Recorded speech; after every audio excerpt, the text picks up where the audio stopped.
संजय निषाद इस वक्त हमारे साथ फोन लाइन पर जुड़े हैं। सीधा संजय निषाद का रुख करेंगे। संजय जी, अब आप लोगों को आत्ममंथन और चिंतन करने की जरूरत है और आप अब यूपी में हार पर क्या कुछ कहते नजर आ रहे हैं? देखिए, हार जी हम लोग स्वीकारते हैं, जरूर कुछ कमी है जिसकी वजह से हम लोग हारे हैं। तो उसमें जो भी बिंदु निकल के आए उस पर सुधार के लिए हम लोग काम कर रहे हैं और हम लोग उस पर आगे हम लोग सही दिशा में चल रहे हैं। हम लोग फिर जीतेंगे। हार के कारण कई हैं, उसमें जो कारण जगह जगह के अलग अलग कारण है, सब कारण इकट्ठे करके उनको अलग अलग तरीके से हम लोग उसको दूर कर रहे हैं। संजय जी, आपका ये कहना है कि घरों पर बुलडोजर चलाना सही नहीं था और यही एक बड़ी वजह रही कि वोट नहीं मिले। क्या कहते हैं? आवाज कट रही, मैं बाहर क्षेत्र में हूँ। संजय जी, आपका ये कहना है कि जो बुलडोजर की कार्रवाई यूपी में हुई वो सही नहीं थी? नहीं, बुलडोजर की कार्रवाई की बात नहीं मैंने कहा, उसको गलत ढंग से आप लोग ले रहे हैं। हमने कहा कि कुछ अधिकारी ऐसे हैं कि जो अंदर से हाथी साइकिल पंजा का सोच रखते हैं, उनके विचारों को समर्थन करते हैं और बल के साथ समय आने पर वो आस्तीन के सांप जैसे दस देते हैं। जैसे जौनपुर में एक जो है महिला ने एक प्रधान के खिलाफ आवेदन दिया कि गलत भ्रष्टाचार है, उस पर जांच लिखवा दिया। प्रधान ने उस महिला के खिलाफ जांच लिखवा के उसका घर गिरवा दिया।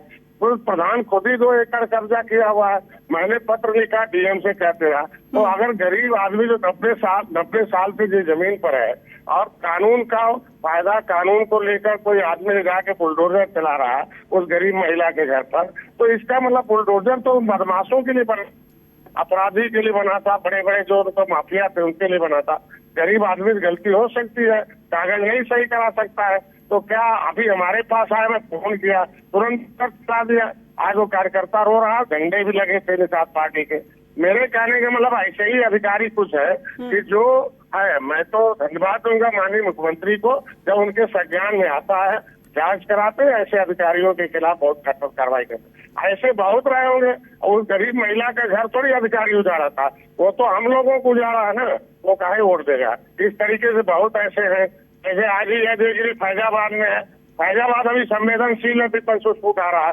वहाँ एक गाँव है, उस गाँव की सड़क चल रही है। एक व्यक्ति जो है वो प्रेरित होकर राजनीति से पूरा आज 5-6 दिन से रास्ता बंद कर दिया, खड़ंजा भी उखाड़ दिया है। कैसे बच्चे पढ़ने जाएंगे? वो हम अभी आए तो अब तहसीलदार कह रहे हम कानूनी कार्रवाई कर रहे हैं खत्ता। अरे आप जब रास्ता चल रहा हो, खड़ंजा उखाड़ दिया हो, ऐसे उस आदमी को उठा के बंद करिए, रास्ता खुलवाइए 24 घंटे के अंदर। फिर दूसरा कोई घटना हो जाएगा तब होगा। तो ये मेरे कहने का मतलब है कि त्वरित कार्रवाई में कुछ न कुछ ऐसे भी घटनाएं आए हैं, उसके वजह से भी वोट कम मिला है। तो हमारे कहने का मतलब हम लोग संज्ञान में आ रहा है, उसको धीरे धीरे सही कर रहे हैं। ये मेरा कहना है कि उसको विभाजित नहीं, बुलडोजर की कार्रवाई तो सही है। जब जो माफिया है कब्जा किया है और गरीबों की संपत्ति कब्जा किया, उसके ऊपर तो बुलडोजर चलना तो आवश्यक था। उसको बुलडोजर की कार्रवाई सही है, लेकिन क्या बुलडोजर घर पर चलाना ये सही है? नहीं, गरीबों के घर पर चलाना सही नहीं है। गरीबों के घर, गरीबों को हम लोग बसाने के लिए पैदा हुए हैं। गरीब है, कभी कहीं फंस गया है, छोटे मोटे कोई चालान है उनके खिलाफ मुकदमा हाई कोर्ट चला गया, लेके आ गया। मैं कह रहा हूँ कि डीएम उसको दूसरे ढंग से कर सकते थे, उसको घोषित करते, कहीं स्थापित करे तब भी स्थापित करे, बिना स्थापित के ही हटा देना ठीक नहीं है ना। हमारे कहने का मतलब ये था आज के दिन में। यानी आप ये मान रहे हैं कि बुलडोजर की कार्रवाई सही नहीं हुई? नहीं, कुछ जगहों पर जो गरीबों के यहाँ चल गया वो सही नहीं है आज के दिन में। मैं कह रहा हूँ कि ये ठीक है, कहाँ बसे हैं कहाँ नहीं बसे। किसी का बाप बसा था, वो एक्सपायर कर गया, बच्चे उसमें रह रहे, बीवी रहे। तो ऐसे मेरा मानना है कि अब हम लोग उस पर बैठ के चर्चा करेंगे कि जहाँ जो बसा हो उसको स्वामित्व कर दिया जाए। अगर सड़क वड़क अवरुद्ध नहीं है। संजय जी, इस बात का मतलब ये निकाल सकते हैं ना कि भाई आपका कहने का तात्पर्य ये है कि बुलडोजर की कार्रवाई जिस तरह से हुई उसका नतीजा हार जो बीजेपी की जो हुई उस पर पड़ा है? नहीं, मेरे कहने का मतलब कुछ जो अधिकारी हैं, वो अधिकारी जितने हैं जो या तो किसी मुद्दों के लेकर आंदोलन कर रहे हैं, वो अंदर से तो साइकिल और हाथी और पंजा के विचारों से प्रेरित है। और जब मौका आ रहा तो वो आज के दिन में वो सीधे उस पार्टी के पक्ष में वोट डलवाना या उनका वोट कटवाना हो, चाहे उन्हें जो है वोट गलत हो, चाहे किसी भी तरीके से। तमाम आप देखिए कि उसने विधानसभा में वोट डाला था, लोकसभा में कट गई, कहता हूँ कटवा दिया उसने अपने हिसाब से। तो अधिकारी तो है, तभी तो ऐसे है। आज के दिन में ढेर सारे लोग हैं जो तरीके से, अभी आया हूँ मगहर में मुसलमानों ने एक निषादों को नाए वो तोड़ दिया, मार दिया। पुलिस वहाँ आया, पुलिस ने खुद ही बंद कर दी, बंद करके उसे पुलिस ने भी मार दिया और जबरदस्ती उसको समझौता करा दिया। नतीजा हो गया कि जब मनोबल बढ़ गया मुसलमानों का, फिर जाके हाथी डंडे से मार दिया उनको, और उसी हाथी से उसको चोट लग गया। बिना जांच परख के मुसलमानों की तरफ से मुकदमा लिख दिया और निषाद रोते हुए हमारे पास आ गए। तो ये तो यही है ना, किस तरीके से आज के दिन में। तो हार की वजह अधिकारियों को मानते हैं संजय जी? हार की वजह आप अधिकारियों को मानते हैं संजय जी? कुछ ऐसे अधिकारी, सभी नहीं है, कुछ ऐसे हैं, उन्हें चिन्हित करके लोगों को दूसरे जगहों पर रखना चाहिए। और न हो तो उनको अगर इस आचरण में आते हैं तो वोट कटवा दिया, वोट नहीं बढ़ाया। हम कहते हैं आज के दिन में वोट कैसे कट गया, जब उसका पहले था, पिछले बार वही रहता है। ऐसे लोग सजा होनी चाहिए। इस तरह अधिकारी है, तो कहा गया कि मोदी जी का वीडियो वो फर्जी है, वो जो है फ्रॉड है, एडिट वीडियो है, उनके खिलाफ कार्रवाई क्यों नहीं हुई? तो जो जिम्मेदार अधिकारी थे इसके, साइबर क्राइम के और साइबर देख रहे हैं, उनके खिलाफ क्यों कार्रवाई नहीं हुई? जिससे झूठ बोलकर भ्रम है। जब चुनाव आयोग ने कह दिया कि कोई झूठ नहीं बोलेगा जेल जाएगा, कोई खराब वीडियो नहीं डालेगा, कोई इस तरीके नहीं डालेगा, तो चुनाव आयोग के समय तो सरकार तो कुछ कर नहीं सकती। लेकिन ऐसे अधिकारी जो मतलब जानबूझ के करते रहे, समय पर आ गए कि हम फला जगह रहेंगे, वोट बढ़ जाएगा। तो ऐसे संजय जी, कल की बैठक में आपने बुलडोजर कार्रवाई को लेकर, या फिर जिस तरीके से आप कह रहे हैं कि अधिकारियों में कुछ ना कुछ साइकिल या पंजे की तरफ है, ये सब मुद्दे उठाए थे क्या? नहीं, मैं तो भाई, चूंकि मैं तो सहयोगी दल हूँ, जो सही है वो बता देता हूँ मित्र। मैं तो एक ही है कि मैं घाटे में भी साथ रहूंगा, फायदे में भी साथ रहूंगा, मैं पार्टनर हूँ।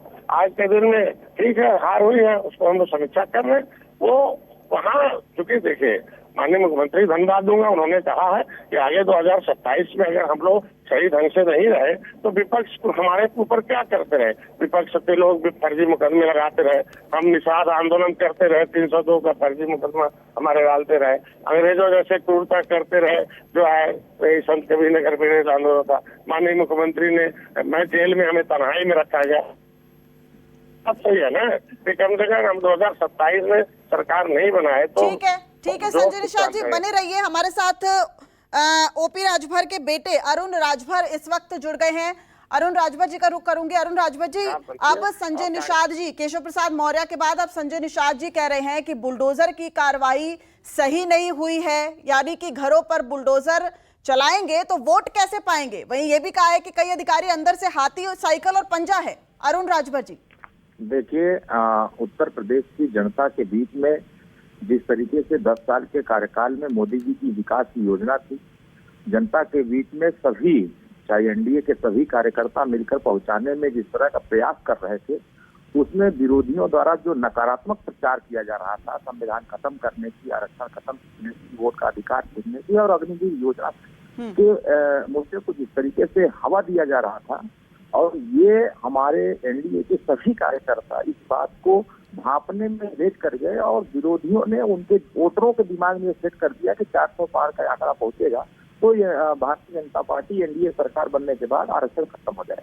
अगर हम इस चीज को समझाने में सफल हो गए होते तो आज इस तरह का मोहब्बत नहीं आता। हाँ, जरूर देश के प्रधानमंत्री आदरणीय मोदी जी ने पिछड़े वर्गों के लिए बहुत सारे कार्य किए, लेकिन विरोधी इन चीजों को प्रचार नहीं कर पाते, इन चीजों को दबाते हैं और एनडीए के लोग भी इस चीज को नहीं बता पाते हैं।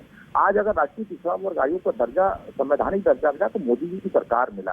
नीट में अगर आरक्षण पिछड़ों को मिला है तो मोदी जी की सरकार मिला है। अगर आप देखेंगे रोहिणी कमीशन का गठन हुआ 6 साल में, जो रिपोर्ट सौंपी गई तो वो मोदी जी की सरकार में है। और जो वास्तविक संविधान को खत्म करने वाले तो कांग्रेस के लोग रहे, संविधान को कमजोर करने वाले सपा और बसपा के लोग रहे, लेकिन आज संवैधानिक नारा लेकर के इसको एक मुद्दा बना करके, झूठ का मुद्दा बना करके जनता के बीच में भ्रम फैलाया, भ्रम के आधार पर हम शिकार हुए।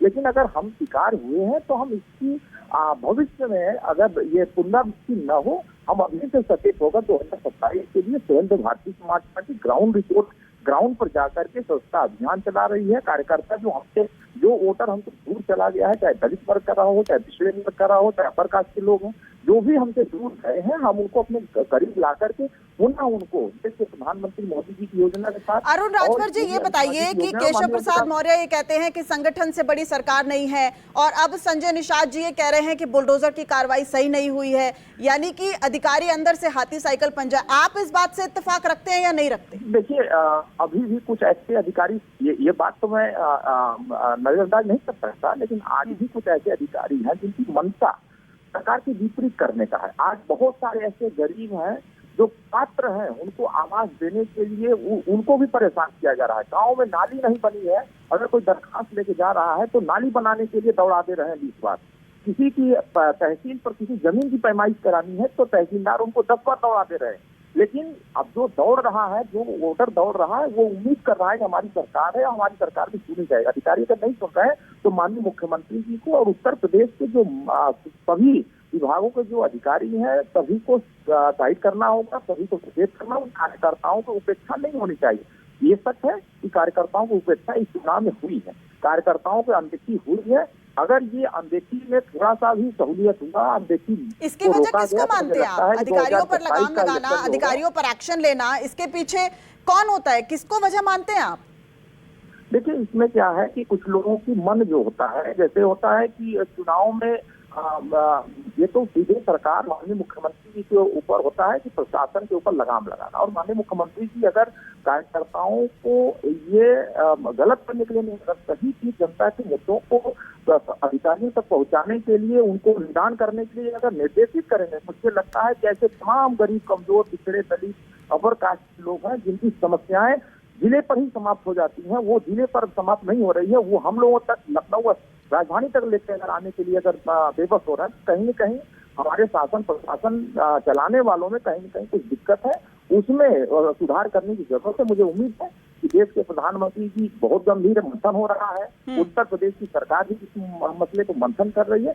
जल्द ही कोई न कोई नया रास्ता निकलेगा और कार्यकर्ताओं को संतुष्ट करते हुए, जनता की भावनाओं को समझते हुए, जनता के बीच में हर एक अधिकारी को भेज करके उनकी समस्या को निदान करने का प्रयास किया जाएगा। ठीक है, बहुत बहुत शुक्रिया अरुण राजभर जी हमसे जुड़ने के लिए। और देखिए, बड़ी खबर इस वक्त उत्तर प्रदेश से आ रही है, जहां पर संजय निषाद का विवादित बयान भी सामने आ गया, और उससे पहले डिप्टी सीएम केशव प्रसाद मौर्य ने भी एक बड़ा बयान सामने दिया कि संगठन बड़ा है, सरकार नहीं। और हमारे दो संवाददाता मानस श्रीवास्तव और प्रशांत गुप्ता न्यूज रूम से जुड़े हैं। मानस, मैं आपका रुख करना चाहूंगी। देखिए, संजय निषाद ने न्यूज 24 पर भी एक्सक्लूसिव ये कहा है कि बुलडोजर कार्रवाई सही नहीं हुई, और साथ ही साथ अधिकारियों को लेकर भी एक बड़ा बयान जो दिया। अब आप क्या कहेंगे मानस?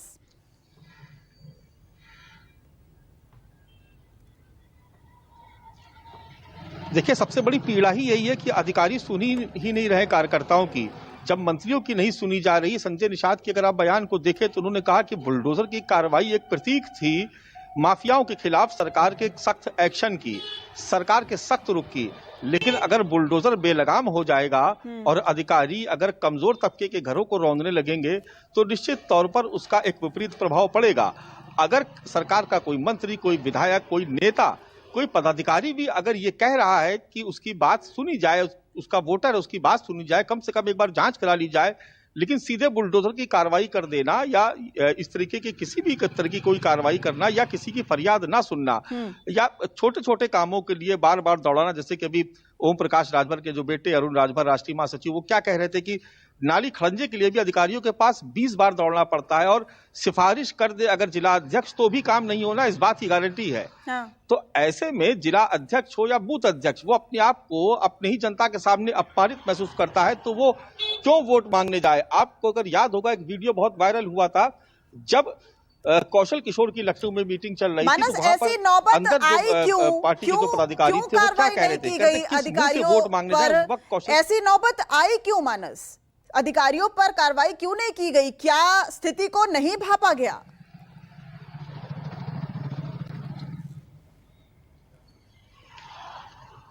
जी देखिए, अभी तक तो चूंकि लगातार जब आप चुनाव जीतते रहते हैं या आपको बड़ी संख्या में बहुमत मिलता है, तो ऐसे में कई बार जो अधिकारी या आसपास के लोग जैसा दिखाते हैं, सरकारें आमतौर पर वैसा ही देखती हैं।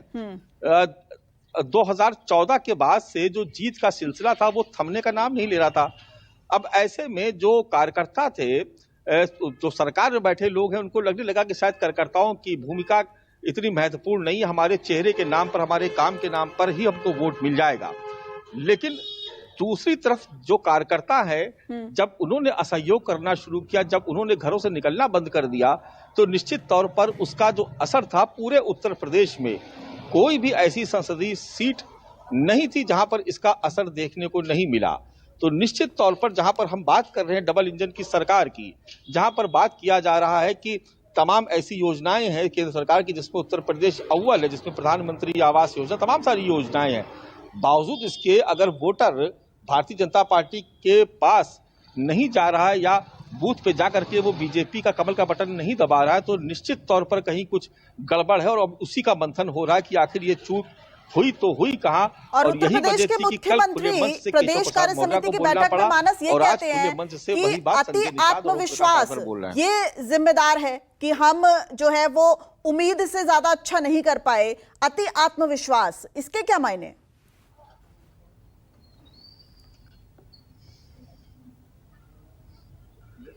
देखिए, जो मैं जिक्र कर रहा था कि जब आप लगातार चुनाव जीतते हैं तो कई बार संगठन में या बड़े पदों पर बैठे हुए लोगों को लगता है कि सब कुछ उनकी वजह से हो रहा है।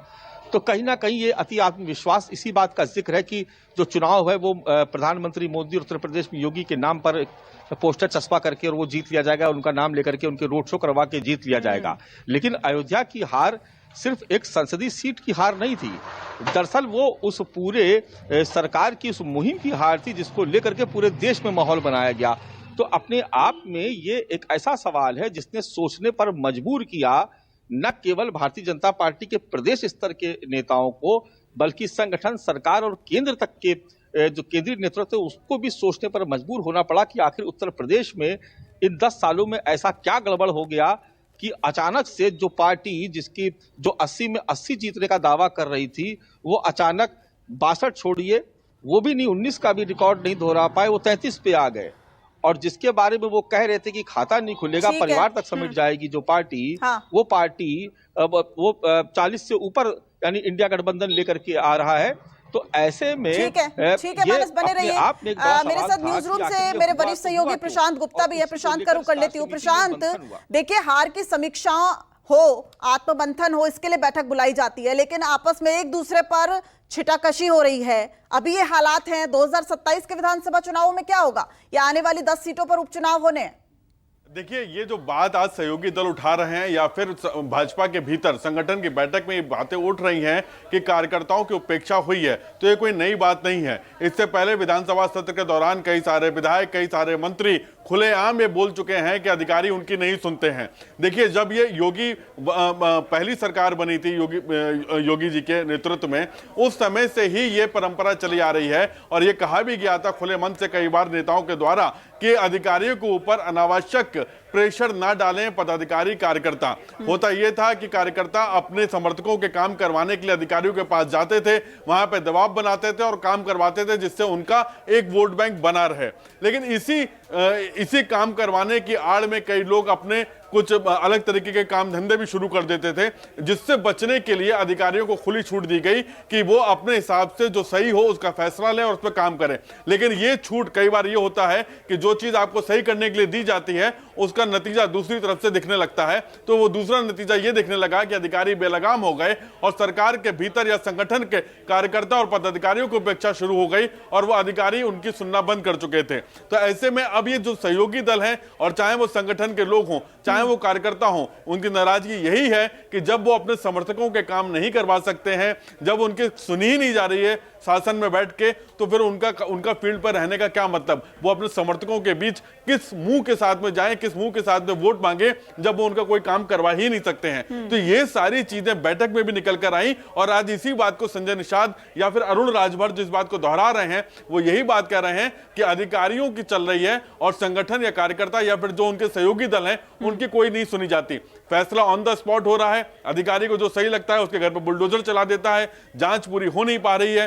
तो ये जो चीजें हैं वो अब निकलकर सामने आने लगी हैं, क्योंकि ये हार बड़ी हार है। उत्तर प्रदेश देश का सबसे बड़ा सूबा है और ऐसे में इस सूबे में जहां पे बीजेपी सबसे ज्यादा पकड़ रखती थी, अब वहां पर हार होना, वहां पर उसकी कलई खुलना, ये जाहिर सी बात है कि संगठन में कुछ सब ठीक नहीं चल रहा है। और कार्यकर्ताओं की उपेक्षा की बात जो आ रही है वो यही वजह है, और इसका सारा ठीकरा अधिकारियों के ऊपर फोड़ा जा रहा है कि अधिकारी उनकी नहीं सुनते, कार्यकर्ताओं की नहीं सुनते, और यही वजह है कि उनका वोट बैंक उनसे छिटक रहा है। ठीक है प्रशांत, बने रहिए। मानस, आपसे भी अब इस सवाल का जवाब चाहूंगी। राजभर की बात कर लें, संजय निषाद, अनुप्रिया पटेल, तमाम सहयोगी जो है अब वो सवाल उठाने लगे हैं 2027 तक कैसे चल पाएगी सरकार, और अभी एक बड़ी चुनौती है, 10 सीटों पर उपचुनाव होने हैं यूपी में।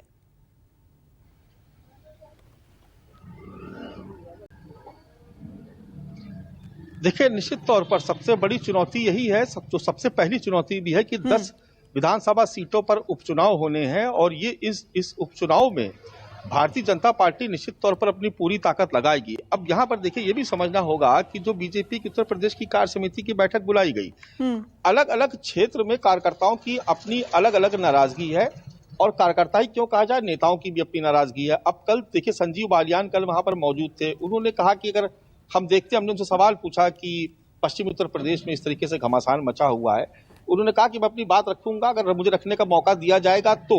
यानी वो बहुत मुतमईन नहीं थे कि उनको भी अपनी बात कहने का मौका मिलेगा। इस अब बाद में केशव प्रसाद मौर्य का बयान हमने सुनाई, उन्होंने एक बात और कही जिसका हमारे पास वीडियो नहीं है, लेकिन चूंकि ये खबर पुख्ता है कि उन्होंने कहा कि कार्यकर्ताओं से कि जो दर्द आपका है वही दर्द मेरा भी है। उसके बाद बड़ी देर तक तालियां बजती रहीं।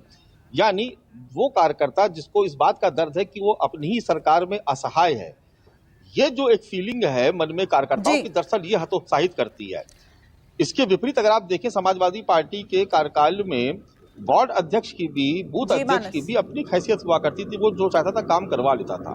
कई बार उसमें अराजकता जैसी स्थिति भी आती थी। मैं किसी भी पार्टी के बारे में, किसी के संगठन के बारे में, कामकाज पे कोई किसी की तारीफ, ठीक है, मानस में लौटती हूँ। प्रशांत, एक सवाल यहाँ पर अब ये आपसे जानना चाहूंगी इसका जवाब, कि बयानों से ये तो साफ हो गया कि अधिकारी निशाना है, सरकार पर निशाना है, अधिकारी तो सिर्फ एक बहाना दिख रहे हैं, निशाना तो कहीं और है। जी बिल्कुल, देखिए एकदम साफ है कि ये बात सही है कि भले ही सहयोगी दल, देखिए राजनीति में जो चीज दिखती है या जो चीज बोली जाती है वो दिखती नहीं, उसके पीछे के कयास भी अलग दूसरे तरीके से लगाए जाने चाहिए। और ये अधिकारियों के पर को आगे करते हुए कि अधिकारी नहीं सुन रहे हैं, लेकिन सीधे तौर पर निशाना सरकार का ही है। जैसे मानस बता भी रहे थे कि केशव प्रसाद मौर्य ने, जो कि डिप्टी सीएम, उन्होंने खुद कहा कि जो दर्द आपका है वो दर्द मेरा भी है। तो जाहिर सी बात है कि सरकार के ऊपर भी निशाना था, उनका दर्द इस बात को लेकर भी था कि सरकार में भी नहीं सुनी जा रही है, ना मंत्रियों की। संजय निषाद खुद मंत्री हैं, ओपी राजभर खुद मंत्री हैं, उनके बेटे बोल रहे हैं कि अधिकारी नहीं सुन रहे हैं।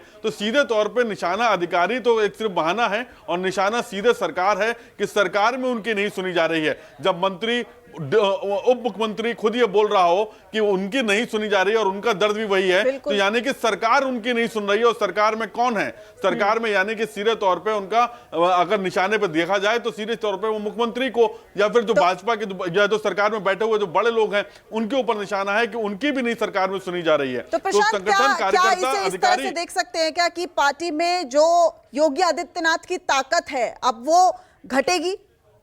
देखिए, अभी योगी आदित्यनाथ उत्तर प्रदेश के सूबे में सबसे बड़े चेहरे के तौर पर हैं और बीजेपी के सबसे बड़ा चेहरा के तौर पर माने जाते हैं, एक फायर ब्रांड है। और योगी आदित्यनाथ ही हैं जिन्होंने अपने दम पर 2019 में माफ करिएगा, जब 2022 का चुनाव हुआ तो उसमें पूर्ण बहुमत के साथ में सरकार को लेकर आए। तो ये एक तरीके से कहा जाए कि ये एक समीक्षा बैठक है, और ये सहयोगियों के द्वारा या फिर पार्टी के भीतर भी ये कहने की कोशिश की जा रही है कि संगठन और सरकार और संगठन को समन्वय बना के चला जाए, अधिकारियों को बेलगाम ना किया जाए, और खुद को भी कोई मतलब संगठन से ही सब कुछ चलता है। अगर ये कार्यकर्ता या पार्टी के सदस्य हमसे छिटक जाएंगे, या जो हमारे सहयोगी हैं या जो हमारे समर्थक हैं वो छिटक जाएंगे, तो सरकार फिर कहां रहेगी। हालांकि कल उसी का जवाब देते हुए मुख्यमंत्री ने भी साफ कर दिया था कि जब तक सरकार है तभी से आप तब तक ही सबका सम्मान है, जब सरकार के ऊपर खरोच आएगी तो सम्मान किसी का नहीं रहेगा, चाहे वो कार्यकर्ता हो या फिर कोई मंत्री हो।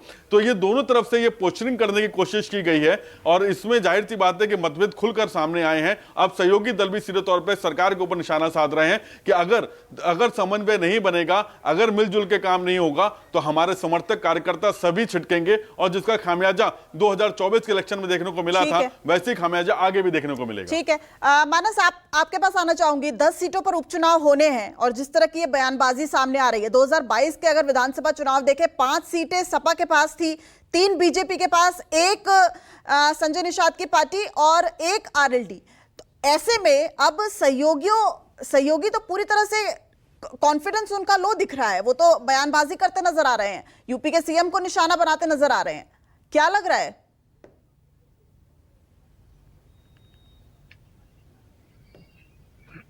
देखिए, निश्चित तौर पर इसीलिए मैं कह रहा हूं कि ज्यादा बड़ी साख जो है बीजेपी की दांव पे लगी है, क्योंकि सरकार उसकी है और ये माना जाता है कि जिसकी सत्ता होती है उपचुनाव भी उसी का होता है। लेकिन जिस तरीके के हालात हैं, जिस तरीके से इंडिया गठबंधन देखिए लगातार हमलावर है, चाहे आप अखिलेश यादव को देखें या राहुल गांधी को देखें, देश के फलक पे भले राजनीति करते हो राहुल गांधी, लेकिन हर छोटी छोटी बातों पर उनका ट्वीट उत्तर प्रदेश के मामले पे आ जाता है। उत्तर प्रदेश में लगातार वो हमलावर है।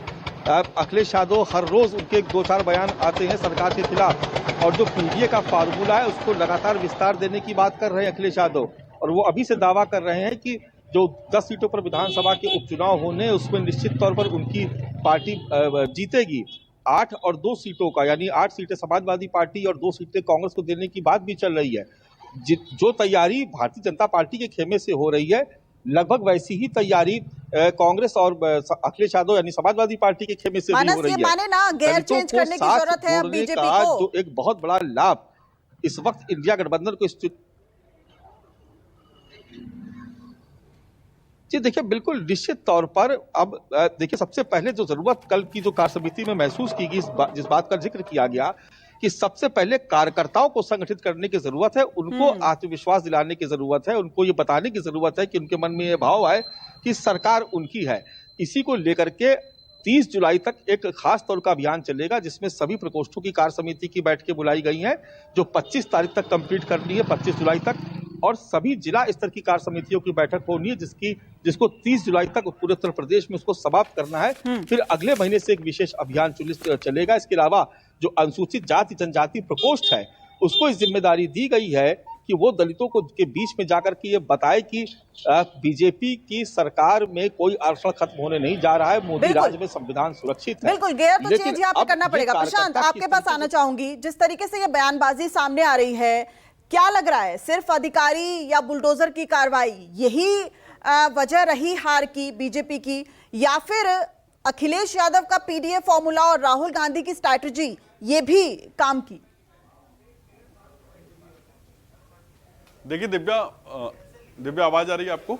जी दिव्या, देखिए ये जितनी भी सारी जो ममरिंग चल रही है, वो चाहे सहयोगी दल द्वारा चल रही हो या फिर संगठन या फिर बीजेपी के भीतर चल रही हो, देखिए ये सवाल उठाए जा रहे हैं सरकार में कार्यशैली के ऊपर। सरकार में सीधे निशाना है, और निशाना कौन होता है? जो सरकार चला रहा होता है या सरकार का जो मुखिया होता है। तो कार्यशैली के ऊपर यह निशाना साधा जा रहा है कि संगठन के लोगों को साथ में लेकर चलना पड़ेगा, सभी लोगों को साथ में लेकर चलना पड़ेगा। जब तक आप उसको लेकर साथ में नहीं चलेंगे, तब तक आप वोटर्स को अपने साथ में लेकर नहीं आ सकते हैं। देखिए, ग्राउंड लेवल पर मुख्यमंत्री काम नहीं करते, मंत्री काम नहीं करते हैं, जो उनके कार्यकर्ता होते हैं, उनके साथ में कुछ लोग जुड़े हुए होते हैं, वो वोटर होते हैं, उनका काम करवाने जाते हैं और वो काम होता है।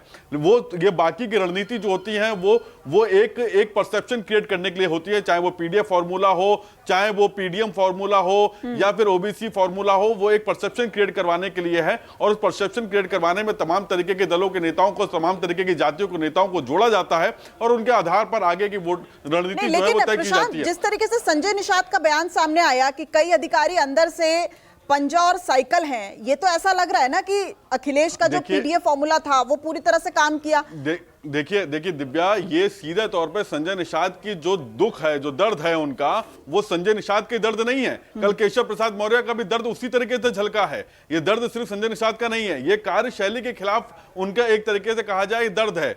कि भाई अगर कार्यशैली में सेंट्रलाइज सिस्टम होगा तो सेंट्रलाइज सिस्टम का खामियाजा जो है वो नीचे के कार्यकर्ता और संगठन के लोगों को उठाना पड़ता है, क्योंकि क्षेत्र में जनता के बीच में उनको जाना पड़ता है। जब उनके ही लोगों के काम नहीं होंगे या उनकी कोई सुनवाई नहीं होगी तो फिर उनका वोटर उनके साथ में नहीं रहेगा। यह दिखाने की कोशिश की गई है। जो बुलडोजर की बात की गई है वो अयोध्या के जीता जागता उदाहरण है। फैजाबाद अयोध्या में जिस तरह से बीजेपी की हार हुई वो उसी का नतीजा है, क्योंकि लोगों के वहां पे घर तोड़ दिए गए, उनको विस्थापित नहीं किया गया। अभी लखनऊ में कार्रवाई हुई है बुलडोजर की, उसको लेकर तमाम तरीके की सोशल मीडिया से लेकर तमाम जगह पर इस तरीके के सवाल उठ रहे हैं कि लोगों को पहले विस्थापित किया जाना चाहिए था।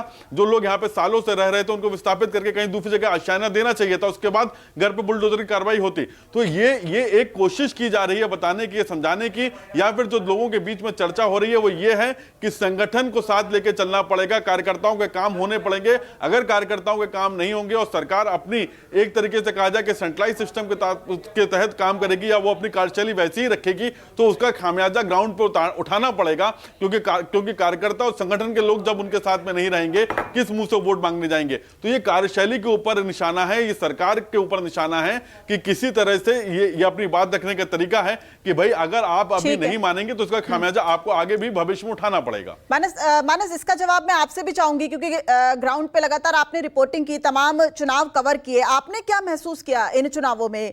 सिर्फ क्या बुलडोजर कार्रवाई या फिर जिस तरीके से कहा जा रहा है अधिकारी, यही आपको लग रहा है कि कमी है, या फिर जो प्रभावशाली रणनीति विपक्ष की रही वो भी यहां पर काम करती नजर आ रही है?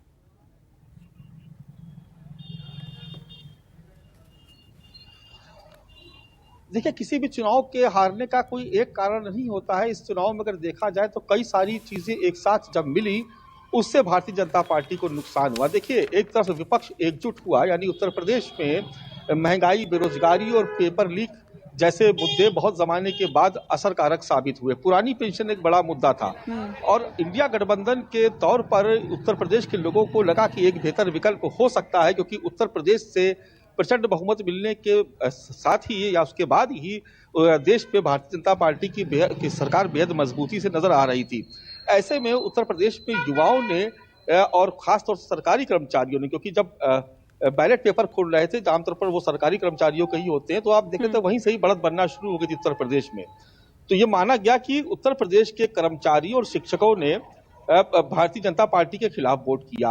पेपर लीक का मुद्दा हावी रहा, लेकिन इन सब के अलावा जिस तरीके से बीजेपी ने नारा दिया 400 पार का, उसको विपक्ष ने हथियार बनाया और उत्तर प्रदेश के गांव-गांव तक ये नैरेटिव चस्पा करने में बहुत हद तक इंडिया गठबंधन कामयाब रहा कि अगर ये सरकार आई तो मनमानी होगी।